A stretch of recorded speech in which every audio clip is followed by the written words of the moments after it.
Hey guys, it's been a while.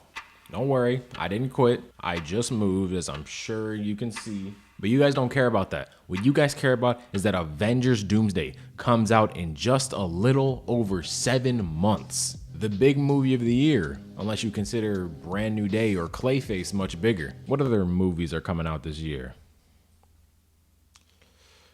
Yeah, you got Moana. Today we are talking about the Avengers, the final movie of Phase 1, and the movie that sealed the deal that the MCU was a real thing. This movie is special.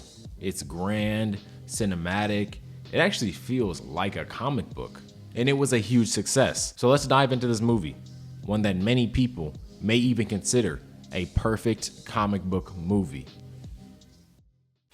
So the development of this movie actually started as far back as 2006 with Zach Penn, known for working on X2, The Incredible Hulk, Elektra, and The Last Stand. This guy had been around the block when it comes to comic book projects, so he had been brought in to start this process of making the Avengers. But in his words, his job was a bit of a weird one. His job was to observe the production of the 5 movies that came out before the Avengers and go in and make some changes to the script that would allow for a much smoother transition into the team up movie. So I'd like to assume that Zach Penn was the reason for why Phil Coulson exists at all in this universe, considering there is no comic book counterpart of him. At least one that was in the comic universe before he made his appearance in the movies. So after going through the production of those 5 movies, editing the script when he needed to make his narrative fit more, he started to write the script back in I think 2010. But honestly, it does not matter at all when he wrote a script or what he put in his scripts because,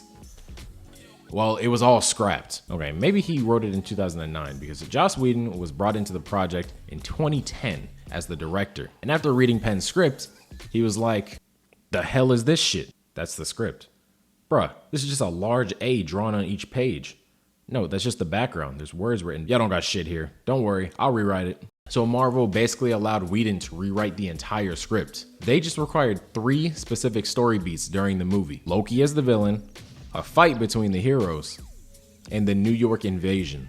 And you see Whedon rewriting the entire script for this movie. I'd like to say it worked out. But lightning rarely strikes the same place twice. Also, Joss Whedon made it clear that he did not want to work with Zach Penn at all when rewriting the script. Apparently, Zach Penn tried calling him. He just blatantly declined the call. He sent a little good luck message, and I don't know. I was reading through an interview, and there's just a bunch of shit in there.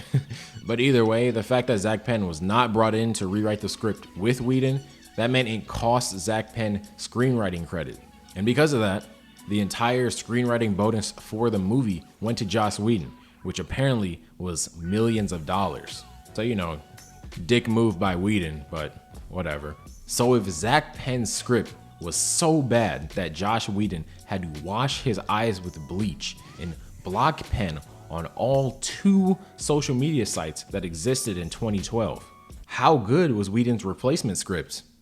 TLDR, S.H.I.E.L.D. finds the Tesseract in the ice and starts doing experiments to unlock unlimited energy for the world.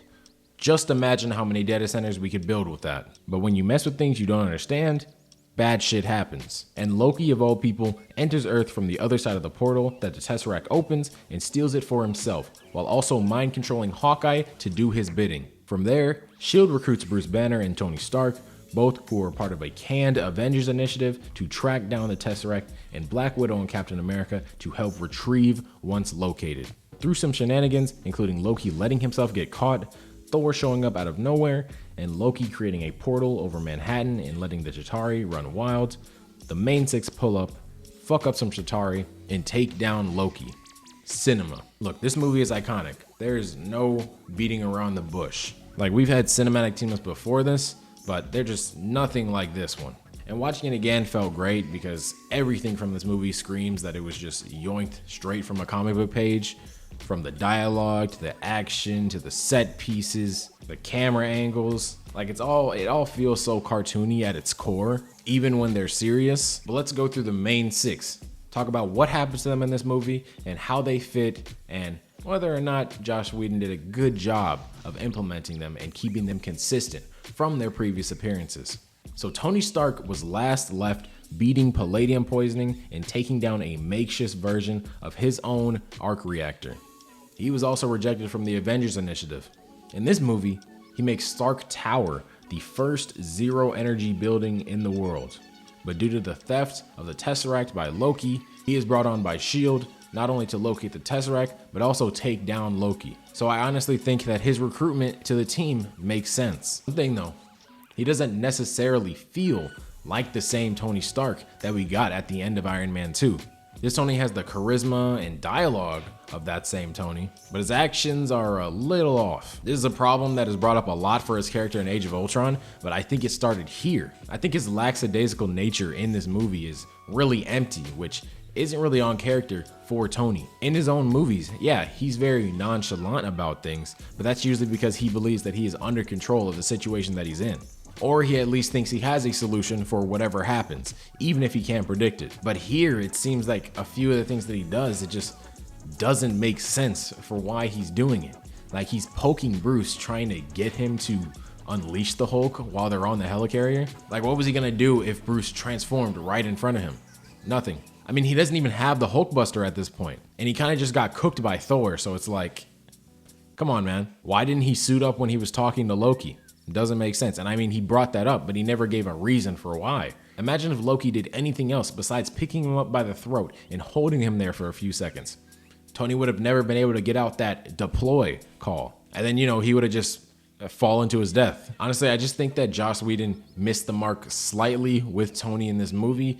He made him a little bit too relaxed in certain situations where he would be relaxed, but he'd actually have a reasonable solution to anything that would happen, which is something that he doesn't really have here, in my opinion. But I will say, this movie is integral in Iron Man's journey to becoming a legend in the MCU, as this is the movie where we get our first look at what Tony is willing to do to save others. And honestly, Tony flying the nuke into space walked so that Tony's snap in Endgame could run. Because I feel like we don't get that moment in Endgame unless he gets this moment in the first Avengers. Thor is the only one of the 6 that it doesn't make sense for why he's here. Yeah, I know. His fucking brother's the villain and all, right? But the real question is, how does he know that? The easy answer is that Heimdall was able to peer into Loki's eyes and he could see that he wasn't dead, and then he let Thor know. So then Thor was sent to go grab Loki, but that's not mentioned. And on top of all that, the first thing that Thor asks Loki is, where's the Tesseract? Like, I don't know if you've been like sleeping, buddy, but like you're like 90 years late. Odin sent the Tesseract down to Earth over a century ago. And like, just because Heimdall saw Loki, it doesn't mean that he saw Loki with the Tesseract. But whatever, it just feels like an easy way to get Thor into the story without actually thinking through it. Like, he just shows up and now he wants to know where the Tesseract is. But I actually think that Whedon did a pretty good job of staying consistent with Thor from his solo movie. I will say he's a lot less Shakespearean and a little more Spartan from ancient Rome, but I mean, it's an Avengers movie, who cares? Unfortunately, Thor is not that powerful in this movie and he gets his ass whooped by the Hulk, but I honestly think that Thor's power level is still pretty high here. Like, I'm pretty sure he took down a Leviathan on his own. And the arrogance was definitely tuned down here, which, stays true to the character past his first movie. And some people might like to think that the fight he had with Iron Man and Captain America shows that he's still arrogant. But honestly, I think you'd be heated as well if you just saw your brother face to face for the first time since you saw him fall into the void of space, right? And now these people are telling you, no, we want your brother. And you're just sitting there like, no. In that moment, he's definitely just overwhelmed with emotions. But the random humans are so puny and weak line was just kind of thrown in there and never addressed again. It had no substance behind it, no real meaning towards why he said that. It felt like just a cop-in to get him to join in on the conflict of that argument. He also showed up at Stark Tower at the end of the movie, I'm pretty sure before there was a beam in the sky. And even if the beam in the sky was there before he showed up, he definitely arrived within like a minute of it appearing. So he was already on his way, and it's never explained how he knew to go there. Like, this is his second time on Earth ever, right? So how does he even know that Stark Tower exists? How does he know where it is? I guess that thought could be applied to Loki as well for why he'd want to go there, but it feels like Whedon was just like fuck it, we need Thor there, let's send him there. I just wish a little bit more reasoning was put into Thor's character in this movie. So Edward Norton had officially been away from the MCU at this point, so Mark Ruffalo was brought in to be the new Bruce Banner. But it's the same character, and due to that, we know that S.H.I.E.L.D. has been tracking him for a while, but keeping their distance. And the Tesseract emits gamma radiation, which is why they come and contact him, because, obviously, he is very familiar with that radiation. Now, the whole Tesseract emitting gamma rays thing seems like an easy way to just introduce Bruce Banner, because the Cosmic Cubes, which are in the comics and what the Tesseract is based off of, do not have any indication of emitting gamma rays at all. But I don't think this is a problem at all, because this is just a made-up energy cube that holds an Infinity Stone, so, you know, it can do whatever it wants. You know, it's very funny how serious Bruce was in these early movies, considering where he's at now. Once again, I sound like an old head, but like, you know, why can't we get serious Bruce again? Or at least one that doesn't crack jokes all the time. Bruce also just randomly shows up in Manhattan for the final fight, but it makes a lot more sense that he would determine where Loki would be next compared to Thor. Simply because, you know, he's got a similar mind to Tony. And look, I stand by this. I think that this movie has the greatest showcase of the Hulk that we have seen in the entirety of the MCU. You could say the Hulk fighting Fenris Wolf in Thor Ragnarok, or him staggering Surtur for a few seconds is better, but him taking down the Leviathan, ragdolling Loki, and saving Tony, I just think is a much better showcase. Is it just me, or does Cap feel a little different in this movie? Speaking of which, hold on, check this out. Look what just came in the mail. Yeah. Sub to the gaming channel. Anyways, Cap does feel a little bit more bitter in this movie for sure. He's a little less tolerant.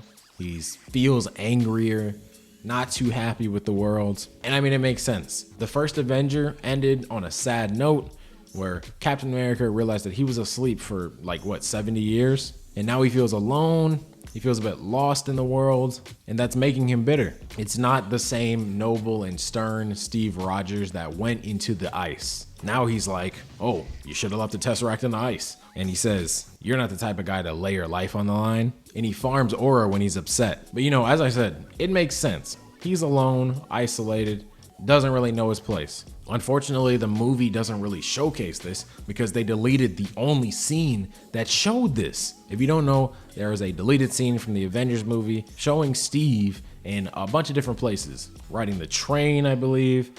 He went to a diner, and I think he's in like his apartment. And it's kind of just showing him, basically all he does is draw, and he's very quiet. He's got nothing going on for him. Just a simple scene to kind of show how Cap is living now. That would have done wonders to show why Steve Rogers acts like this now, especially since he had that intense confrontation with Tony where he challenged his morals and his ethics and whether or not he was an actual hero. I think I also have to call out the moment where Steve looked into what phase 2 of S.H.I.E.L.D. was, which obviously was using the Tesseract to build weapons. This is Steve's next moment in challenging the authority that gives him missions, because he knows that whatever they're doing is a little bit messed up. Because the whole conflict there was that the Tesseract emits crazy gamma radiation. They want to use the Tesseract for some sort of energy sustainability, but they're just now bringing in Bruce and Tony, two people that are geniuses in gamma radiation and sustainable energy. Clearly, they were doing something that those two wouldn't necessarily agree with. And Cap figures it out, and it creates a little bit of a divide between him and S.H.I.E.L.D. because once again, he does not just follow orders. He does what is right. And I'm really glad that we didn't added this to the movie because it just continues Steve's story arc and it keeps the arc consistent until it completes in Civil War. All in all though, I do think Cap is great in this movie. He has a little bit of a fish out of water trope in this movie, something that was lacking in Thor's department, even though, like I said, it's only his second time on Earth. But he's a leader. He's a soldier, and he is 75% CGI in the final battle in New York. Look, I'm gonna be real with y'all. Black Widow does not do much in this movie. She recruits Bruce Banner, cures Hawkeye from his mind control, and closes the portal. That's all she does, and nothing else really involves her. There's conflict amongst the rest of the team, but she isn't even really involved in that much. She's kind of there, and she stands on behalf of S.H.I.E.L.D., which I guess. That's fine, because even though there are 6 Avengers on the team, it's been clear from the start who were going to be the main focuses. Natasha Romanoff is not one of those main focuses, and she never has been. But shout out to Loki for setting up her solo movie by mentioning Dreykov's daughter, because Dreykov is a character that was only made for the MCU. So whether or not that line was thought out for a future solo movie with her, or they just made up that line to create red in her ledger, it's just great how they managed to connect that line to her story in the universe. Speaking of solo movies, Hawkeye. I don't understand how you can take one of the main characters in the group and immediately remove him from any of the future conflict and bonding that the other 5 characters have to go through to learn how to fight together as a team, because he immediately gets turned to the other side and doesn't get turned back until they are just about to go to New York. He's not in the room when they're all questioning each other, challenging each other's ideals. He's not around when they have their little fight out in the forest. Like, I think that scene where they're all arguing with each other is great, because when they actually team up later and they move like a well-oiled machine, it's a lot more powerful. But, you know, then you think about it and it's like, okay, well, Hawkeye's also moving with them like a well-oiled machine, and he wasn't even with them going through all these troubles. Matter of fact, he was causing the troubles because he was mind controlled. Like, it's kind of hard to see him as a part of the team when he's not there during the team struggles. He should have had more time struggling with the rest of the team, so it felt a little bit more believable. And then what you do is you have him be mind controlled maybe during the final battle or right before the final battle. And since everyone spent that time with Clint, it doesn't have to just be Natasha helping him break out of the trance. Because once again, this is a team, right? They need to feel like a team. They need to feel like they've got the chemistry of the 2015 Golden State Warriors. Like, they need that. But, you know, Whedon probably didn't know what to do with him. And, you know, considering his comic book origin isn't too flattering, he probably figured, yeah, let's make him a villain to start off. Because if you didn't know, Hawkeye's first appearance in the comics, he simps for Black Widow and attacks Iron Man. So, you know, he technically started off evil, even though it was really just for some girl. So, you know, Whedon was probably like, oh yeah, he started off as villain in the comics too, so let's do that here. But, you know, that's a comic book, and this is a movie. These 6 are the Avengers now. To most regular people, this is what they know. Obviously, we're missing essential characters from the comics, including Ant-Man and the Wasp, Captain Marvel, Quicksilver, so on and so on. But honestly, I'm really only confused why Hank Pym and Janet Van Dyne aren't here, because I feel like they would have fit very well into this phase, and it wouldn't have made for an issue to have Hank Pym create Ultron for the second Avengers movie. But anyways, this movie felt like it changed the narrative around the Avengers. And it's not that they were unpopular before, but they weren't on the level of the X-Men or the Fantastic Four. But when this movie came out and all the other movies came out with the X-Men and the Fantastic Four, the Avengers seemed to skyrocket in popularity compared to the other ones, especially since, you know, the Fantastic Four movies really ruined their reputation. I know I haven't mentioned Nick Fury yet, mostly because I don't have much to say about him. It's basically just Samuel L. Jackson being himself with an eye patch on, which, you know, I think is cool, but it's nothing too special. One thing to note about Nick Fury in this movie, and I guess the entirety of the MCU, is that he's just another example of the MCU taking from the Ultimates universe and bringing it into the movies. Because if you don't know, the Ultimates Nick Fury was actually designed after Samuel L. Jackson. Like, the artist specifically said that he based that design off of him. But yeah, I don't have much to say about him.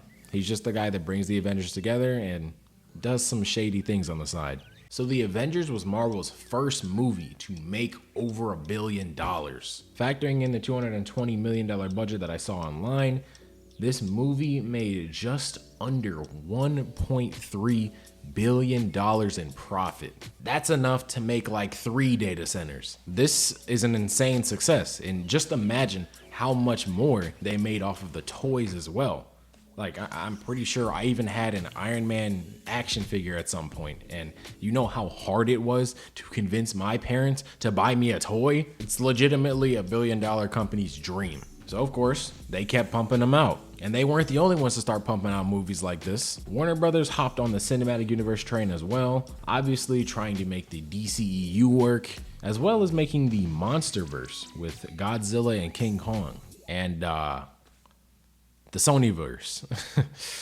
Yeah. I'm actually considering doing a deep dive into all of these connected universes because I just think it's so intriguing how a bunch of studios hopped on the wave, and I think like most of them failed. I guess the Monster Universe didn't really fail because, I mean, they had that Godzilla x Kong movie. All I know about that universe is that they had their trailer with pink Godzilla running side by side with King Kong, and it's like, you couldn't make it any more obvious what universe you're copying, huh? What I'm trying to say is that not only is the movie good, but it was very influential. And it directly sets the stage for future projects in the MCU as well. Let's name them together. You got Agents of S.H.I.E.L.D., the Netflix shows, Iron Man 3, Civil War, Spider-Man Homecoming.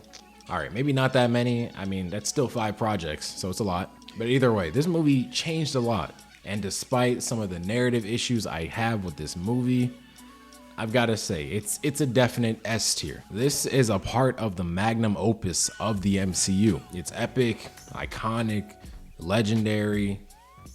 How many more buzzwords do you want from me? Just its overall impact on the universe, I think carries it to S tier. Because I think if you look at it in a vacuum, as just the movie, not your nostalgia, not its impact on the rest of the MCU, not its impact on Hollywood as a whole, I give it an A tier. I still think it is a good movie, but I think it jumps in the S tier because of its influence. And because of that, I won't say that it's the peak of the MCU, even though others do think that. But it's a pretty good local peak. But I don't really think we hit the absolute peak of the MCU until phase 3. All right, let's check out what you guys got on the voting. It's been a while. It's literally been like a week. So literally every single poll could be different now for you guys. All right, Iron Man is still sitting comfortably in S tier. That's probably never going to change. The Incredible Hulk is still sitting comfortably in S tier. Iron Man 2 is sitting somewhat comfortably in A tier. Honestly, I can't remember if Thor was in B tier or A tier before, but it is in B tier right now. And Captain America, the First Avenger, is in S tier. You know what? I can agree with y'all on that. I know I put it in like B tier or whatever. I don't remember. What did I put it in? Hold on. I put it in B tier, all right? So, you know, maybe I should have put it in A tier. I'm kind of regretting what I ranked it as. Never mind, whatever. Yeah, you guys are putting it in S tier. I love that. I love to see my favorite character, one of my favorite, he's not my favorite character. I love to see one of my favorite characters getting so much praise, you know? That's great. Only 2% in C tier or lower too? Man. Anyways, you guys are going to have a chance to vote in the Avengers poll, and you know, you guys are going to put it in S tier as well. Like, come on, I know you guys by now, and that's fine because that's where I rank it too. But yeah, that's going to be all for today. Make sure you go vote in that poll. Let me know how badly you think the Avengers should be ranked in S tier. Actually, I didn't even show the community poll next to my poll, so here it is right here. But yeah, stick around, man. We're going through the entirety of the MCU. I'm going to try and do the Netflix shows as well in this. I want to rewatch them though, so that's going to take time. Probably do those in the background of other projects. And then I'll do the Disney Plus shows. I don't know what is next up. Maybe like Thor the Dark World or Winter Soldier. I'm not sure, but that'll be out soon. I'm back to my regular uploading schedule. I just had to get moved in while working. That is one of the toughest things. Like before, I'd move in and, you know, I'd get like a week, maybe 2 weeks. And, you know, I could do whatever, you know, I'd spend like 4 days unpacking and getting everything organized and be no issue. But, you know, I move and I only get after work to, you know, clean everything up. It's terrible. But yeah, I'm back to uploading. It was just the move that held me back. I actually have the Captain Confederacy video still recorded, and it's just been sitting there because I haven't had time to edit it. That'll be coming out soon as well. And I've got a bunch of other videos coming out that aren't just surrounding this countdown. So stay tuned for those. Check out my gaming channel if you want to see me comedically fail at playing this game. I'm just kidding. I'm really good. I'm really good at games, man. Like I'm not gonna fail. But check it out if you want to see a much more unhinged version of me. I really toned myself down for this channel, but on that channel I just kind of like get my live reaction to everything, and you know, I'm not the most mature person. But yeah, check that out if you're interested at all. I'm playing the Guardians of the Galaxy game over there right now. But yeah, like the video if you like what you saw here. Make sure you go and vote. I have the link to the poll in the comments. Subscribe if you're new. One of my goals is to get 1,000 subs by the end of the year. I know not uploading for like a week is not really helping that. I get it, all right? I was moving. I'm back to it. But that is one of my goals. But yeah, just stick around and see what I've got, because I've got tons of ideas that are just kind of like backlogged right now, and they're gonna be coming out. Honestly, they could support this channel for like the next 4 months for sure. Like, so there's not a shortage of ideas in my brain right now. Be sure to let me know what you think of the Avengers movie as well. And as always, thank you for watching.